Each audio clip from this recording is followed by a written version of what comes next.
proceeding from that, when I was hypnotized in Jordan Valley Medical Center's emergency room, the social worker told me that Billie Eilish's name meant something. The social worker told me that Billy meant a billionaire because you can't pronounce billionaire without Billy. And I actually have a little, this is kind of like a key to simplify that, right? Billy is billionaire, Eilish is I wish. So, and that Eilish meant I wish, referencing the Make-A-Wish Foundation.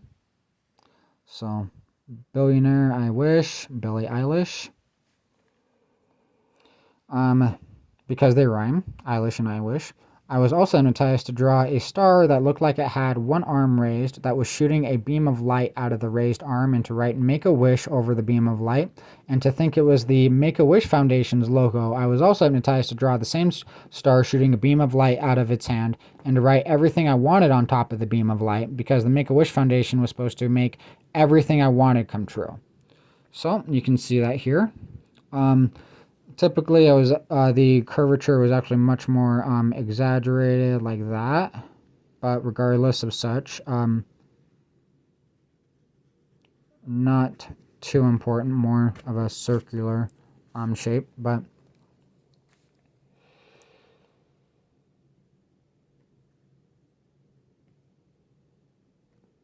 I was also hypnotized to draw the same shooting star shooting a beam of light out of its hand, and to write everything I wanted on top of the beam of light, which I described, because the Make-A-Wish Foundation was supposed to make everything I wanted come true. I was also hypnotized to think of the old NBC public service announcement, The More You Know, which depicted a very similar logo. The social worker also told me they got the idea from the Mountain Star Hospital logo, which is actually very, very similar. It is a star and a line protruding from the bottom of the star, kind of like you can actually see with a line from the paper, the baseline for the paper. But regardless, and then instead of writing on a curved line protruding from the top of the star, it'd be writing on the line protruding from the bottom of the star, and then a little bit more of a variation as well. But regardless, I was hypnotized to think Eilish also meant eyelash because they sound similar, and to think that eyelash meant eyelash, as if lashing a person with a ruler, and to think it was a reference to my grandfather, the spelling being different, I-L-A-S-H, instead of an eyelash like you can see here. Off the top of an eye. Let's see. There was also a reference to my grandfather telling me that he was ambidextrous, or able to write with his left and right hand, because teachers used to lash students with who wrote with their left hand with a ruler to get students to write with their right hand. I was hypnotized to think the reference to my grandfather being taught to write with his right hand was a reference to how I was taught to change the letter formation in my handwriting. Since I was taught to change the letter formation of my handwriting, I naturally was curious if I could find or learn anything interesting in the handwriting and the death threat letters, and discovered various similarities and patterns caused by hypnosis in my handwriting that were also in John Matthew Hurl's handwriting, which was how, in the writing of the death threat letters to Billie Eilish, which was how the series of metaphors related the name Eilish with FBI handwriting analysis, because the similar pronunciation to eyelash was metaphorically used to represent handwriting. So, that even wraps everything up in a neat little bow for you. Let's see. I was hypnotized to draw an eye to symbolize the I in FBI, and I was hypnotized to draw an eyelash on the eye, because eyelish sounds very similar to eyelash. I already described that. But you can see that here. I depict everything here. A little bit more visual examples, FBI handwriting analysis or FBI witness protection program. Also, because of how I was posting on Facebook during the period of time where shortly after actually for several months after Billie Eilish received the death threats, I was posting that post-hypnotic suggestions and making videos discussing the post-hypnotic suggestions where I legitimately believed I was cued at that moment where she was legitimately endangered.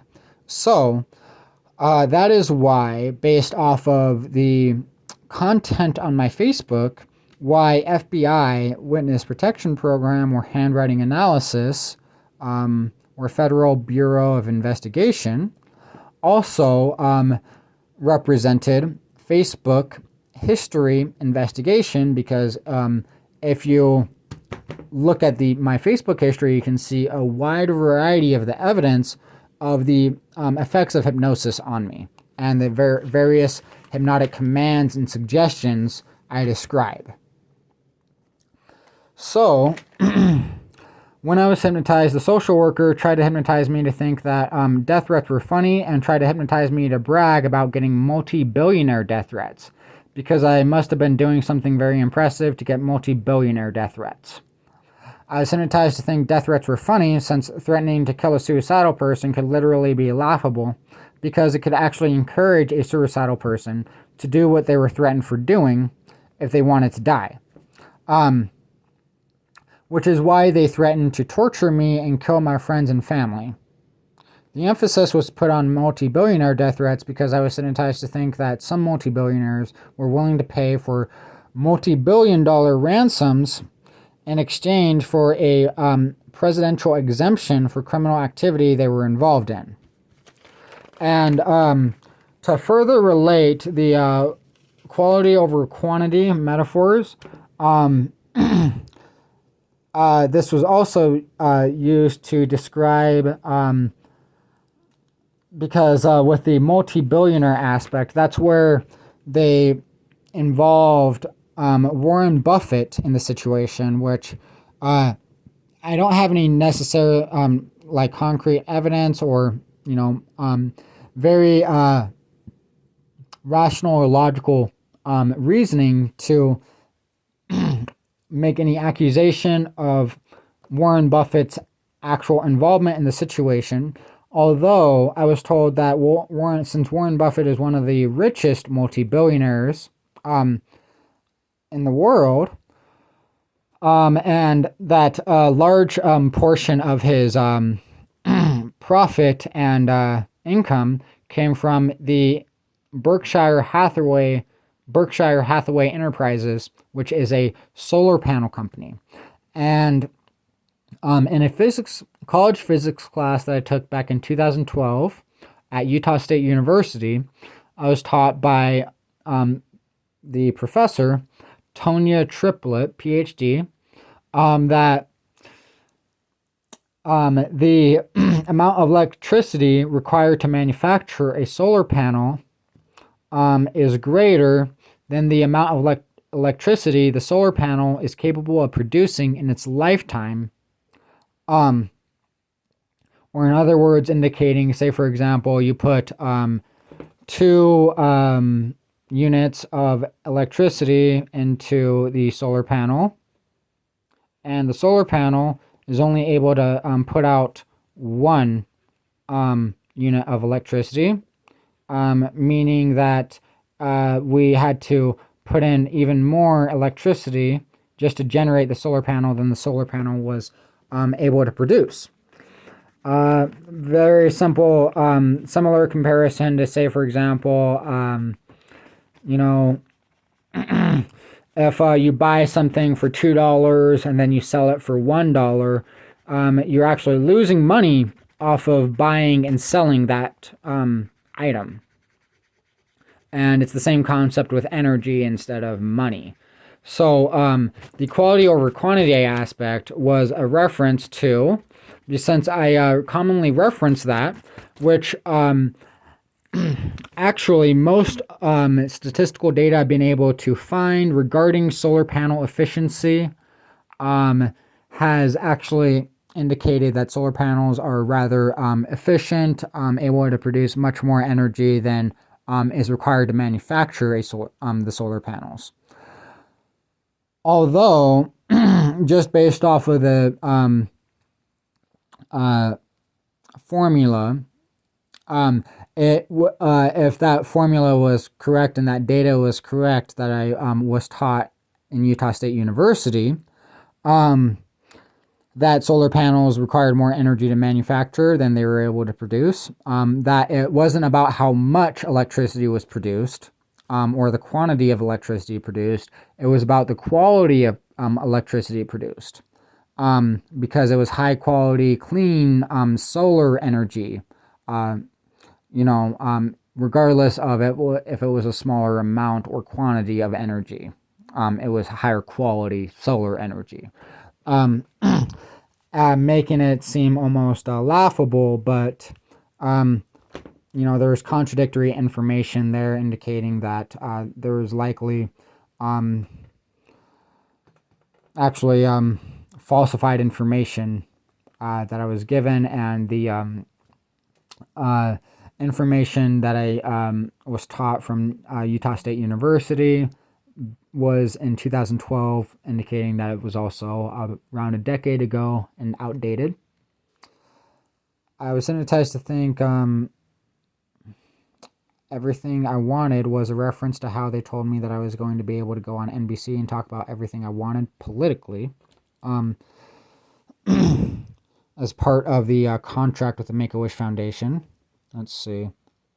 I was also hypnotized to think that in a hostage situation, everything I wanted meant that as long as I gave the captors everything they wanted for a ransom, that I would get everything I wanted in return, and everyone would get everything they wanted in the situation. So, there is all of that for you. Let's see. I was hypnotized to draw cradle-like pictures. I was hypnotized to draw cradles, like the cradle on the album cover for the song Cradles by the artist Suburban. Sorry about that. The hypnosis is making it very difficult for me to speak. The song and cradle had 3 specific different meanings.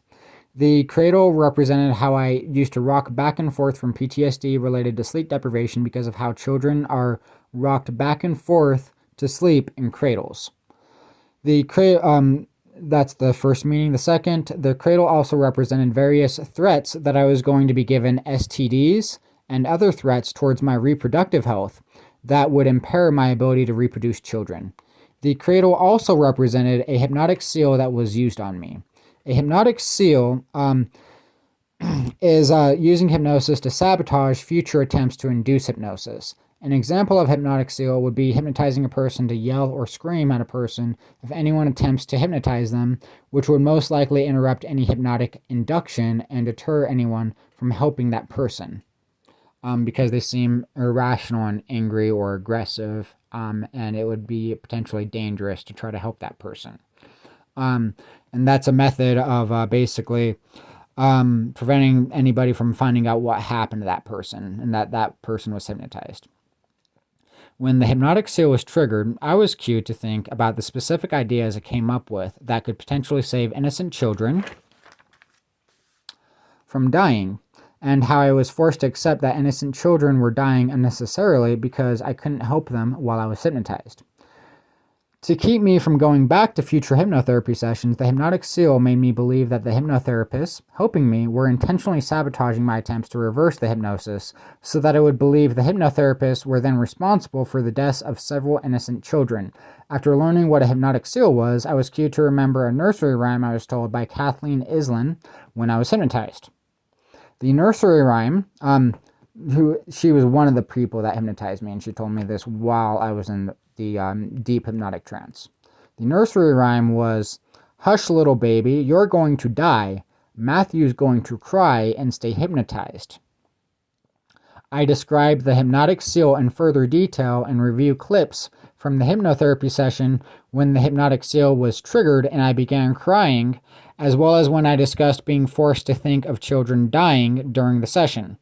I was also hypnotized to think of the cradles as coffins for children because of the metaphor or metaphors relating cradles to death, and because if I had drawn several pictures of coffins on a page, it would be like a metaphorical graveyard. And if I drew several cradles on a page, it would be like a metaphorical graveyard for children. So let's see. I'm going to go ahead and show you just the quick example. I learned about what a hypnotic seal actually specifically was. This would have had to be in April or the very beginning of May. I believe this was in April of this year, 2021, and it is the end of June now. But anyways, I wrote down the nursery rhyme that they told me and what it represented, so you can see kind of the message that this sends. So various different meaning and symbolism. There's a picture, there's a song representing the entirety of what I just barely described. Then the nursery rhyme, another song to represent, and symbolize the situation. Lullaby by Nickelback, a reference to, a nursery rhyme. Then, let's see. Tears to Diamonds, referencing crying, as well as a little bit of, greed in the song's actual meaning, because it represents turning others' pain, and profiting off of others' pain, such as our pharmaceutical industry profiting off of antidepressants, profiting off of others' sadness.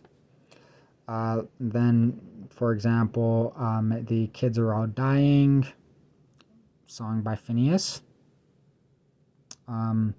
It's heartbreaking, and that's a song by Justin Bieber. So you can see there is these songs, and just the format of the drawings in entirety really provided even further symbolism than just a simple drawing, because it represented all the symbolism that the song itself represented just in the title, from the lyrics that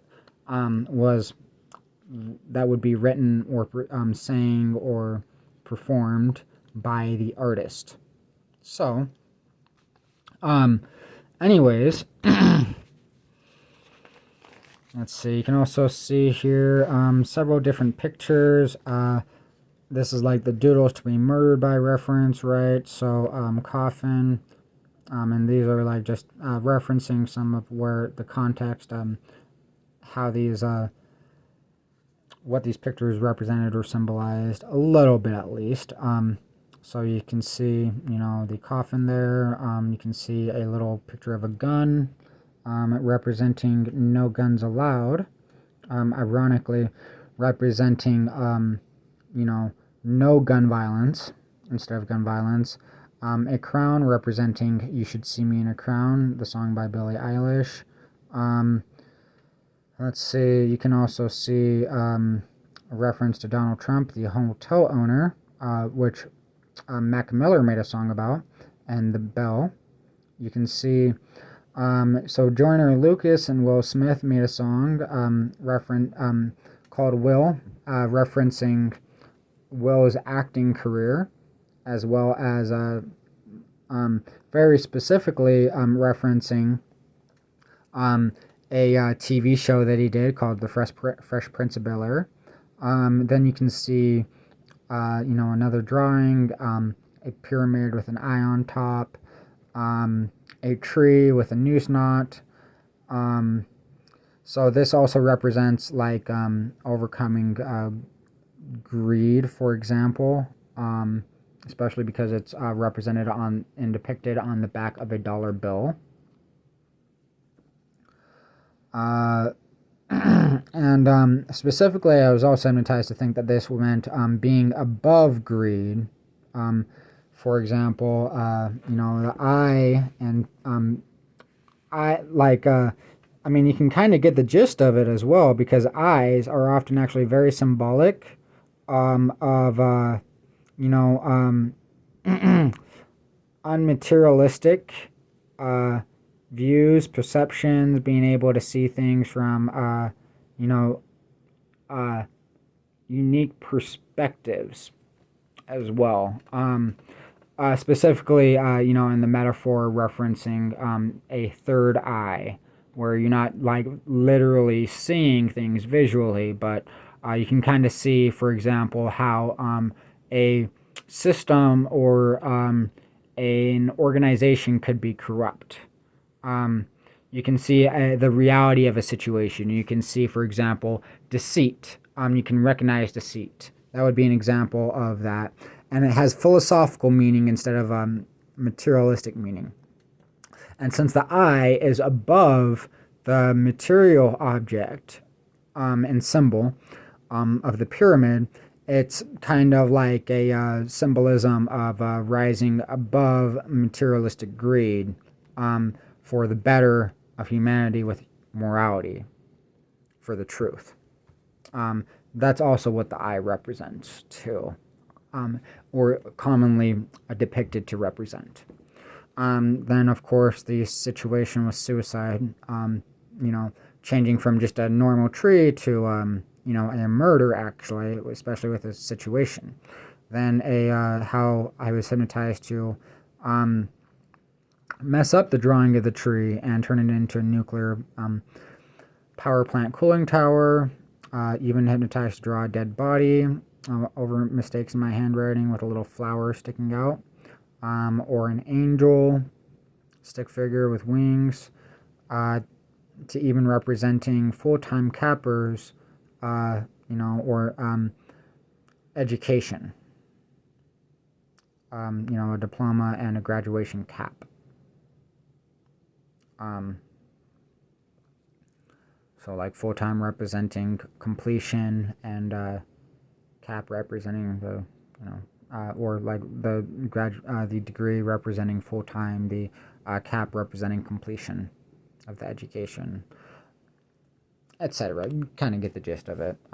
Could interpret that a variety of different ways, but could also even represent cappers as in like, shooting a gun.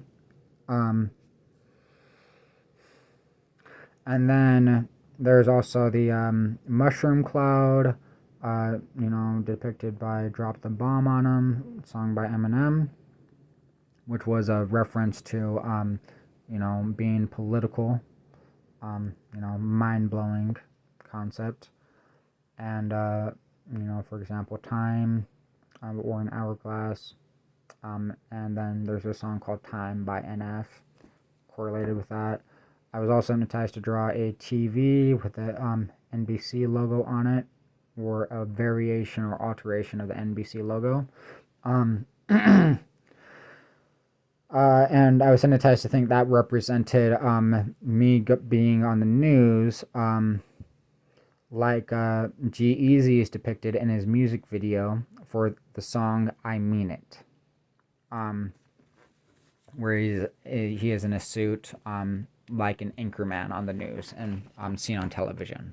So, you can kind of also get the gist that what I'm implying here in general, just it's a very like it's these are not pictures that are very threatening at all, although they definitely have a lot of symbolism and reference towards death, and even are like the nuclear power plant cooling tower and the mushroom cloud being specifically used to conceal evidence of death, or to deter